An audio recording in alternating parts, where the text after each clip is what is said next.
사람들이 가장 걱정하는 것 중에 하나가 대한민국은 지금 인구가 줄어드는데 무슨 집값이 올라가냐 그런 거에 대해서 어떻게 생각하세요? 이거 아주 날카로운 질문이라고 해야 되나? 네. 시장이 이제는 초양극화를 넘어서 완전 파편화돼가지고 여기만 올라가고 여기는 안 움직이고 이런 식으로 달라지고 있다. 서울, 그것도 아파트, 여기서 신축 아파트를 매수하고 싶다.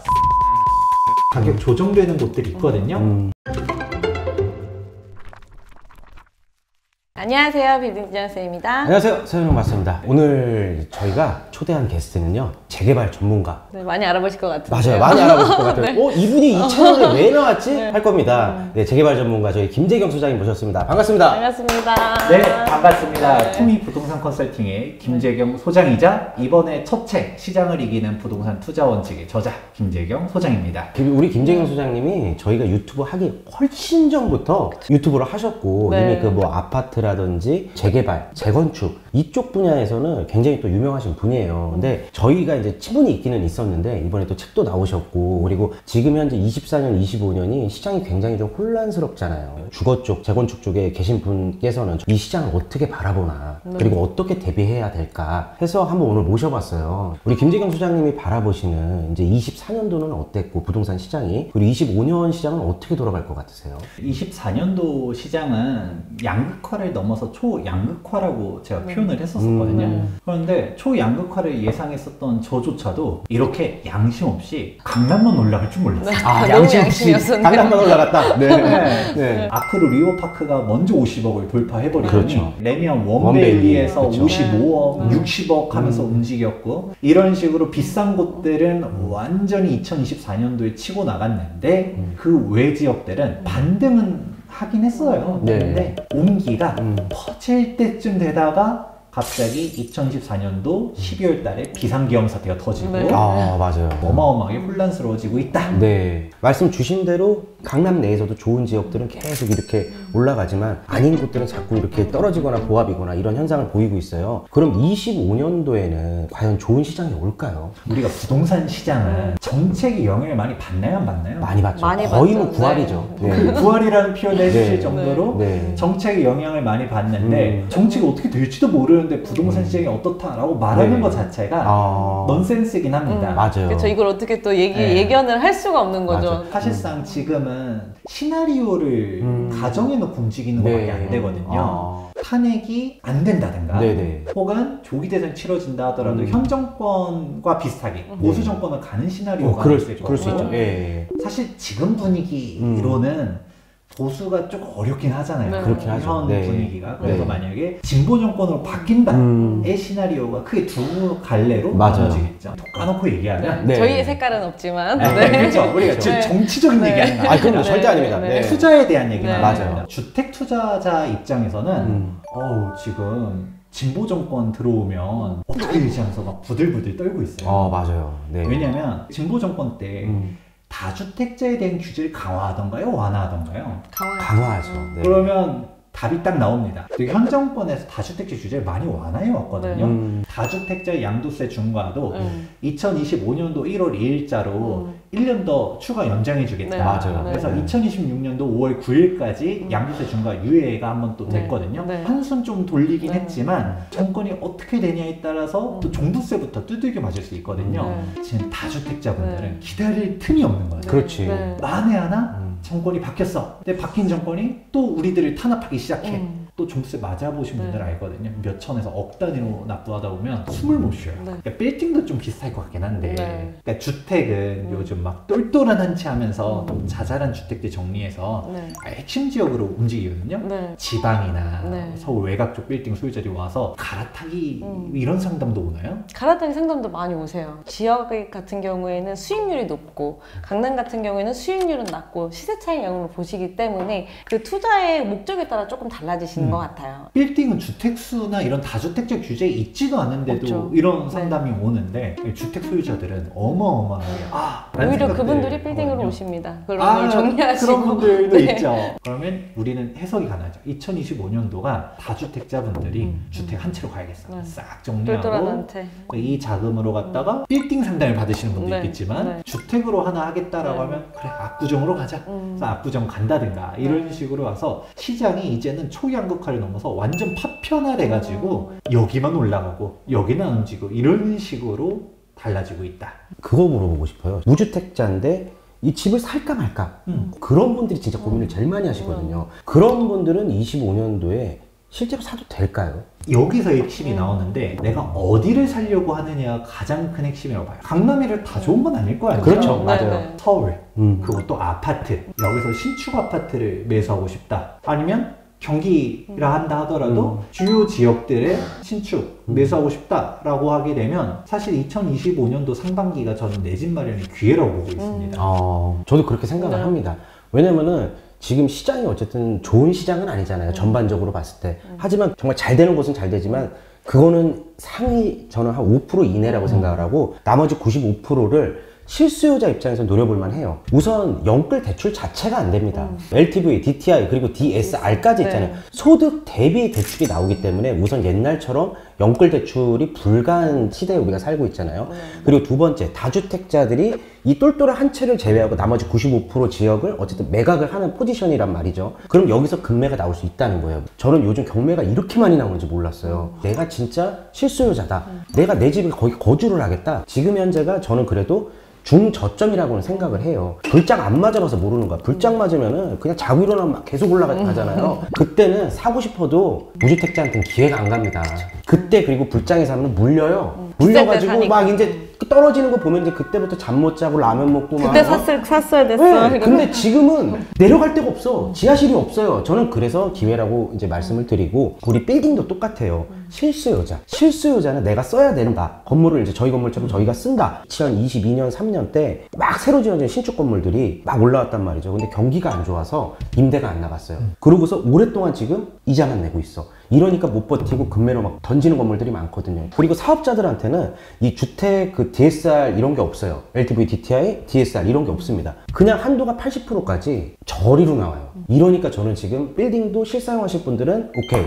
그리고 주택도 실사용하실 분들은 제 감히 예측을 해보지만 실제 거주하실 분들은 괜찮을 것 같다라는 생각이거든요. 정말 좋은 말씀 해주신 것 같아요. 네. 앞서서도 이제 빌딩도 예를 들어 내가 진짜 회사를 운영하고 있는데 네네. 내가 쓸 사오 월세 낼 바에 은행에다 이자 내겠다. 그렇죠. 주택도 똑같거든요. 왜냐면 지금 다주택 2026년도부터 공급량이 급감을 하기 시작합니다. 맞아요. 예. 서울부터. 그러면 이제 전월세 금액이 올라가야 되는데 지금 현재 둔촌주공 직접 현장을 가보라고 전 얘기해보고 싶어요. 언론에서는 둔촌주공 하면 입주 폭탄, 네. 12,000세대, 전세 폭락. 전세 떨어졌다 어디 기사 봤어요 저도. 네. 그래서 실제로 서울이 60 몇 주 연속으로 전세금이 계속 상승하다가 네. 최근에 떨어졌거든요. 네. 근데 이게 둔촌주공 입주장에 대한 영향인 건 맞아요. 네. 둔촌주공 입주가 확 몰리니까 실제로 퍼센테이지가 살짝 꺾였다 하더라도 그럼 막상 둔촌주공 전세 싼 게 있냐? 싼 거 없어요. 지금 이렇게 입주할 때도 전세가 안 무너지면 2025년도도 쉽지 않겠다. 이 방향성으로 가게 되면 26년도 이후로는 사실 더 올라갈 게 눈에 보여지고 그걸 대비해서라도 지금 현재 내가 매수하고 싶은 곳이 일단 서울의 아파트다. 강북 같은 경우는 가격 조정되는 곳들이 있거든요. 좀 그 찝어주시면 좋을 것 같아요. 이제 강남, 용산, 뭐 성수동 좋지만 여기에 또 들어갈 수 있는 현금이 또 너무 근데 보통이- 그게 이 책에 나와 있지 않을까요? 그쵸. 그 책에 네. 나와 있나요? 지금 얘기하면 책에 구매 안 하신단 말이야. 네네네. 이거 네. 책에서. 아니 또 이게 책도 나오셨는데 사실 저는 한 50개 구매해가지고 저희 직원들 선물 주려고 하거든요. 네.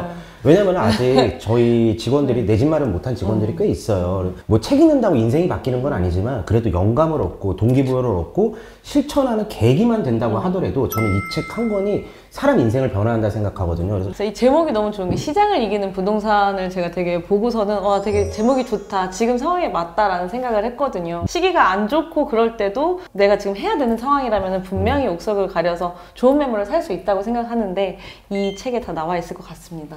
이미 제가 하고 싶었던 얘기를 먼저 해주셨는데 정말요? 왜냐면 우리 빌딩 같은 경우도 어렵다 해도 네. 그 와중에 옥석 같은 매물들이 있잖아요. 그런 걸 있어요. 찾죠. 맞아요. 네, 네. 결국 그냥 어려우니까 나중에 시장 음. 좋아지면 해야지라고 하면 아까 우리 대표님께서 얘기했었던 것 중에서 위기일 때가 사실 또 기회거든요. 위기가 네. 기회예요. 이럴 때 공부를 해야 돼요. 맞아요. 불장일 때는 그 매물 있어요라고 하면 안 없어요. 되죠. 택도 없어, 네, 택도 네. 없어. 네, 맞아요. 그 비슷한 매물 나오면 연락 주세요 하면 연락 안 옵니다. 네. 맞아요. 이렇게 시장이 혼란스러울 때 차근차근 공부를 해놔야 이게 기회인지도 이게 진짜 좋은 건지도 알 수 있는 거고 준비를 해야 기회도 접는 거라고 저는 보고 있거든요. 맞아요. 사람들이 가장 걱정하는 것 중에 하나가 대한민국은 지금 저출산, 인구가 줄어드는데 무슨 집값이 올라가냐 그런 거에 대해서 어떻게 생각하세요? 이거 아주 날카로운 질문이라고 해야 되나? 네. 지금 현재 부동산 시장을 비관적으로 보는 사람들의 가장 대표적인 거대 담론 중 하나가 인구 감소거든요. 네. 근데 인구 감소하면 수요가 줄 거고 그러면 수요가 주니까 당연히 집값이 떨어진다라는 대전제 자체가 저는 그게 틀렸다고 보진 않아요. 근데 집값이 떨어진다 하면 어디가 떨어지는지 인구 감소 시대에 대한 영향을 좀 분석할 필요가 있다고 보고 있거든요. 해외 선진국들 중에서 수도가 빠진 데들은 없어요.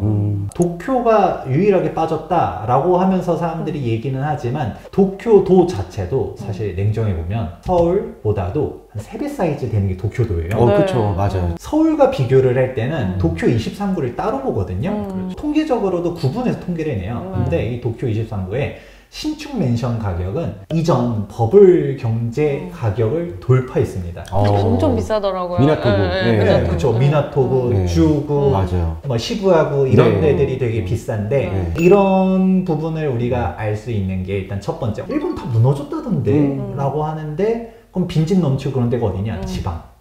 지금 지방에 있는 젊은이들이 다들 서울 수도권으로 이동을 하는 게 맞아요. 지방이 싫어서 떠나는 게 아니라 내가 원하는 양질의 일자리들이 없다 보니까 이동을 하거든요. 지방에서는 산부인과가 없어서 막 무슨 앰뷸런스 타고 막 삥삥 돌다가 앰뷸런스에서 출산을 했다라는 기사들도 심심치 않게 나오고 있고 그리고 지금 학교가 있다 하더라도 분위기가 쎄하면 지방 내에서도 유학을 가는 거죠. 그러겠네요. 그 내에서도 학군으로 유명한 지역들이 있거든요.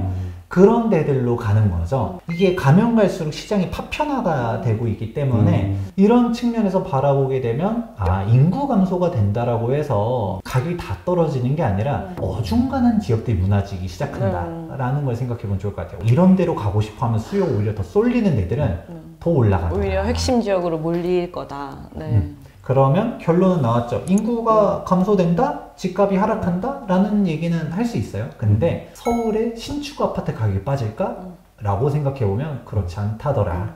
라고 답변해드리고 싶네요. 저는 신축 아파트도 사면은 거기서 20년, 30년 사는 게 아니고 저는 부동산은 팔아야지 돈 번다 생각하거든요. 내가 예를 들어 5년, 10년 살다 보면은 이게 장이 한번 올라갈 때가 분명히 있거든요. 그때 잘 한번 팔고 자금 갖고 있다가 또 떨어지면은 그때 또 사고 다른 신축 아파트를 저 같으면 계단식으로 계속 올라탈 것 같아요. 그래서 사실 이 내용은 여기가 이제 빌딩 전문 채널이니까 네. 빌딩에 대해서는 사실 좀 부족하지만 아닙니다. 우리 대표님보다는 네. 이제 부족하지만 네. 그래도 약간 조금 인사이트를 네. 드리자면 빌딩도 비슷할 거라고 봐요. 맞아요. 똑같아요. 부동산이기 네. 때문에 빌딩도 같이 따라가고요. 네. 아파트가 떨어지면 사실 빌딩은 사실 가격 방어는 조금 더 되기는 하는데 올라가면 또 같이 올라가더라고요. 왜냐면 지방의 빌딩들을 보다 보면 수익률이 되게 좋아요. 4%. 사람들이 안 사니까. 네. 그렇지. 강남은 수익률이 오히려 막 이자 내기도 벅찬 네. 건물들 많잖아요. 맞아요, 오히려 맞아요. 뭐 관리비 하면 마이너스야. 네. 그래도 매수하는 사람들은 강남의 땅의 가치를 그쵸. 생각하면서 네. 그렇지. 네.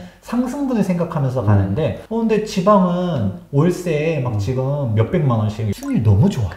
이래도 안 사는 게 이게 수익률로는 괜찮지만 매매 금액이 올라갈까에 대한 의문이 있는 거고 맞아요. 또 지금은 7에서 8% 수익률이 맞지만 시간이 지나가면 지금 지방은 계속 인구 소멸이라고 하는데 네. 여기 임대료를 맞춰줄 사람들이 계속 있을까? 라는 근본적인 의문을 가지고 있잖아요. 아주 좋은 말씀 네. 해주시네요, 진짜. 그러니까 아까 얘기했던 것처럼 산부인과가 없어지고 소아과가 없어지고 학교가 없어지고 네. 그런 관련 산업들이 붕괴가 되게 되면 과연 그 건물의 임차 수요들은 누가 맞춰주는가? 를 생각해보면 이게 힘들 수 있겠다. 그러니까 사람들이 더더욱 쏠리는 곳으로. 더군다나 빌딩은 오히려 주거보다 더 심한 게 있어요. 바로 우리 빨대 효과라고 하잖아요. 교통망이 딱 뚫리게 네. 되면서 네. 오히려 어중간한 신도시나 수도권에 있었던 상권들이 침체가 되더라고요. 네. 맞아요. 다 일로 네. 다 빨아들여요. 우리가 또 병원도 원래 교통이 어려웠었으면 지방에 있는 중국위원회에서도 진료도 받고 했는데 요즘은 KTX 타고도 다 서울로 몇 시간을 가니까 네. 탑5, 5대 병원에서 나 진료받고 싶어. 맞아요. 네. 이러면서 상경에서 진료받고 내려가는 사람들이 되게 많거든요. 이런 구조는 저는 잡아야 된다고 봅니다. 네. 근데 이거는 높으신 분들이 해야 되는 건데 이걸 그대로 방치하게 되면 지방 소멸이지. 그러면 서울 수도권으로 사람들이 더 쏠리고 자금도 이렇게 쏠리게 되는 게 전 정상적이라고 보지는 않습니다만 약간 그렇게 돼가는 게 눈에 보이다 보니까 좀 안타깝다 네. 라고 말씀드립니다. 인구 네. 감소가 된다 해서 다 맞아. 뭐 이렇게 공급이 많아져서 떨어지는 건 아니다라고 생각해 주시면 좋을 것 같습니다. 듣다 보니까 쭉 파편한 시장에서 살아남는 건 결국 신축 아파트가 살아남고 있다는 게 보이거든요. 결국 사람들 새 걸 좋아하는데 그 정도로 신축 아파트가 이 시장을 막 주도할 만큼의 그만한 가치가 있나. 이거는 살아본 사람만 알아요.